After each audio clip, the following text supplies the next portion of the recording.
Praise the Lord. ஆண்டவரும் உலக இரட்சகருமாகிய இயேசு கிறிஸ்துவின் நாமத்தினாலும் தேவனுடைய கரம் ஊழியத்தின் சார்பாக உங்கள் அனைவரையும் வாழ்த்தி வரவேற்றுக் கொள்வதில் மிக்க மகிழ்ச்சி அடைகிறேன். இன்றைய நாளுக்கான வேதவசனம் ஏசாயா 26 அதிகாரம் 9 வசனம்.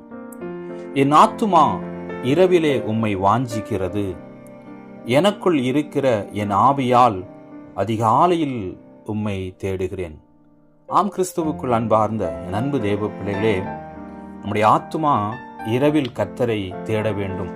அதே போல் அந்த ஆவியின் நிமித்தமாக அதிகாலை நாம் எழும்பும் போது அவரை நாம் தேட வேண்டும் என்று வேதம் சொல்கிறது.